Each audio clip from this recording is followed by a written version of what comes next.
Class 10 যারা 2026-এ মাধ্যমিক পরীক্ষা দেবে, তোমাদের এবিটিএ টেস্ট পেপার প্রকাশিত হয়েছে। এই বছরে এবিটিএ টেস্ট পেপারের উত্তরগুলো করে দেয়া আছে। কোনগুলো না, প্রথম যে এমসিকিউ 14টা আছে সেটা করে দেয়া আছে। আমি সেগুলো ঠিক আছে কিনা মিলিয়ে একটু তোমাদের সামনে উপস্থাপন করছি, প্লাস বাকি যেগুলো শুদ্ধ অশুদ্ধ, শূন্যস্থান পূরণ, এক কথায় উত্তর এবং বাম দিক ডান দিক মেলানো, এরকম ভাবে প্রত্যেকটা পেজ সলভ করে দেবো। তাই যদি কেউ চ্যানেলে প্রথম হয়ে থাকো অবশ্যই চ্যানেলটা সাবস্ক্রাইব করে রেখো এবং পরবর্তী ভিডিওগুলোর জন্য অবশ্যই চ্যানেলের দিকে নজর রাখবে। আজকে 41 পেজ এখন সলভ করে দিচ্ছি।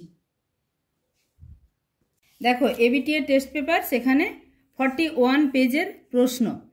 এখানে প্রথমে এমসিকিউ 14টি আছে। আরোহণ প্রক্রিয়ায় সৃষ্ট একটি ভূমিরূপ হলো গ এর উত্তর সঠিক, বালিয়াড়ি। ইনসেলবার্জ আরো ক্ষয় পেয়ে গম্বুজাকার ঢিবিতে পরিণত হলে তাকে বলে বর্নহার্ড। 3-এর দাগে মকরীয় উচ্চচাপ বলয় থেকে কুমেরু বৃত্ত প্রদেশীয় নিম্নচাপ বলয়ের দিকে প্রবাহিত বায়ু হচ্ছে উত্তর পশ্চিম পশ্চিমা বায়ু। এরপরের কোশ্চেন, এটা গেল 3-এর। 4-এর দাগের কোশ্চেন, 3-এর 4 ভাগ মেঘাচ্ছন্নতা যে প্রতীক চিহ্ন দিয়ে বোঝানো হয় সেটি হচ্ছে এটি, মানে এই যে গোল বৃত্ত এইটার 4 ভাগের 3 ভাগই মেঘে ঢাকা, এই চিহ্ন দ্বারা প্রকাশ করা হয়। ভারত মহাসাগরের একটি উষ্ণ স্রোত পশ্চিম অস্ট্রেলীয় স্রোত, বারবার স্রোতের ক্লাসে বলা হয়েছে। ভারত মহাসাগরের উষ্ণ স্রোত হচ্ছে পশ্চিম অস্ট্রেলীয় স্রোত। একটি জোয়ার ও একটি ভাটার মধ্যে সময়ের ব্যবধান 6 ঘন্টা 12 মিনিট। পরের কোশ্চেন, ফ্লাই অ্যাশ কোথা থেকে উৎপত্তি হচ্ছে? তাপবিদ্যুৎ কেন্দ্র থেকে। 8-এর কোশ্চেন, সর্বাধিক আন্তর্জাতিক সীমানাযুক্ত রাজ্য হচ্ছে জম্মু ও কাশ্মীর। 9-এর দাগে গোদাবরী ও কৃষ্ণা নদীর বদ্বীপের মাঝে অবস্থিত হ্রদের নাম। গোদাবরী ও কৃষ্ণা নদীর মাঝে যে হ্রদটি অবস্থিত তার নাম হচ্ছে কোলেরু।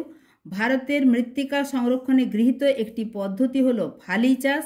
11-তে বলউইভিল পোকার আক্রমণ ঘটে তুলা চাষে। 12-তে ভারতের বৃহত্তম সরকারি লৌহ ইস্পাত কেন্দ্র হলো ভিলাই, অর্থাৎ গয়ের দাগে। 13-তে 2011 সালের আদমশুমারি অনুসারে সর্বাধিক সাক্ষরতাযুক্ত রাজ্য হলো কেরালা। 14 দাগে র্যাডার হলো একটি অ্যাক্টিভ সেন্সর। এরপরে দেখো, এখানে যে কোনো 6টি প্রশ্নের উত্তর দিতে হবে শুদ্ধ অশুদ্ধ। অবঘর্ষ এবং উৎপাটন হলো হিমবাহের ক্ষয়কার্যের পদ্ধতি, এটি শুদ্ধ। লা নিনার প্রভাবে প্রশান্ত মহাসাগরের পূর্ব উপকূলে খরা দেখা যায়, এটাও শুদ্ধ। মাদাগাস্কার ও মোজাম্বিক স্রোতের মিলিত শাখা হলো কামচাটকা, না এটি অশুদ্ধ, মিলিত হচ্ছে আগুলহা স্রোত। স্লাজ হলো এক প্রকার তরল বর্জ্য, এটি ঠিক। দক্ষিণ ভারতের তুলনায় উত্তর ভারতে নিত্যবহ খালের সংখ্যা বেশি, হ্যাঁ ঠিক। চণ্ডীগড় একটি পরিকল্পিত শহর, এটিও ঠিক, অর্থাৎ শুদ্ধ।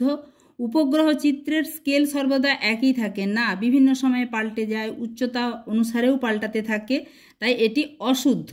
এরপরে উপযুক্ত শব্দ বসিয়ে শূন্যস্থান পূরণ। প্লায়া হ্রদ উত্তর আফ্রিকায় যে নামে পরিচিত, শর্টস বা সবখা দন্তেস ব ক্ষয়া আকার। গিনি উপকূলের স্থানীয় বায়ু হারমাট্টার নামে পরিচিত। উত্তপ্ত ভূপৃষ্ঠ দীর্ঘ তরঙ্গরূপে বায়ুমণ্ডলে তাপ বিকিরণ করে, অর্থাৎ এখানে দীর্ঘ তরঙ্গ বা অবলোহিত তরঙ্গ এখানে শূন্যস্থানে বসবে। মরা কটাল হয় অষ্টমী তিথিতে, পূর্ণিমা এবং অমাবস্যার অষ্টমী তিথিতে। বৈদ্যুতিন বর্জ্যকে সংক্ষেপে বলা হয় ই বর্জ্য। ধান উৎপাদনে ভারতের পশ্চিমবঙ্গ রাজ্য প্রথম স্থান অধিকার করে। উপগ্রহ চিত্র প্রস্তুত করে SOI সংস্থা। এরপরে আবার আছে 6টি প্রশ্নের উত্তর দাও। এখানে তোমাদেরকে এক কথায় উত্তর দিতে হবে। বিশ্বের বৃহত্তম গভীরতম সার্ক হচ্ছে ওয়ালকট। উষ্ণতা হ্রাসের স্বাভাবিক হার 6.4 ডিগ্রি সেন্টিগ্রেড পার 1000 মিটার বা 1 কিলোমিটার। জলীয় বাষ্প ঘনীভূত হয়ে ভূপৃষ্ঠস্থ কোনো বস্তুর উপর জলবিন্দু রূপে জমা হলে তাকে বলে শিশির। একটি কঠিন সংক্রামক বর্জ্যের উদাহরণ হলো ব্যবহৃত ব্যান্ডেজ। এরপরে পরের কোশ্চেন আছে, হারভেস্টিং প্রোগ্রাম কোন রাজ্যে নেওয়া হয়েছে? অনেক রাজ্যে নেওয়া হলেও এটা প্রথম পাঞ্জাবে নেওয়া হয়েছে। শস্য উৎপাদনের ক্ষেত্রে যদি এই হারভেস্টিং কথাটা প্রযোজ্য হয়ে থাকে, এখানে প্রশ্নটা কিন্তু ক্লিয়ার নয়। হারভেস্টিং প্রোগ্রাম যদি শস্য উৎপাদনের ক্ষেত্রে হয় তাহলে পাঞ্জাবে। যে শস্য জুন জুলাই মাসে বপন এবং নভেম্বর ডিসেম্বর মাসে তোলা হয় তাকে বলে খারিফ শস্য।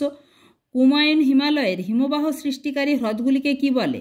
বলে তাল। হিমবাহ সৃষ্টিকারী নয়, হিমবাহ থেকে সৃষ্ট হ্রদগুলিকে বলে তাল। সামুদ্রিক মাছের প্রধান খাদ্য হলো প্লাঙ্কটন। এরপরে ডান দিক বাঁ দিক মেলানো, এখানে বারখানের সাথে যাবে বায়ুর সঞ্চয় কাজ। ক্রান্তীয় ঘূর্ণবাত ইয়াস। কেন্দ্রীয় কৃষি গবেষণাগার Pusa. City of joy Kolkata. ঠিক আছে, আজকে যেমন এই পেজটা করে দিলাম, এরকমভাবে তোমরা চ্যানেলে অবশ্যই চোখ রাখো, প্রত্যেকটা পেজ পরপর করে দেওয়া থাকবে। আমি 2-3 দিনের মধ্যেই সমস্ত পেজগুলো তোমাদের কমপ্লিট করে তারপরে ম্যাপ পয়েন্টিংগুলোও করিয়ে দেবো। তাই আবারও বলছি, শেষ করার আগে চ্যানেলে নতুন হলে চ্যানেলটা সাবস্ক্রাইব করে রাখবে এবং ভিডিওটা বন্ধুদের মাঝেও শেয়ার করে দিবে, অবশ্যই একটা লাইক করে দিও। ঠিক আছে, দেখা হচ্ছে পরের ভিডিওতে।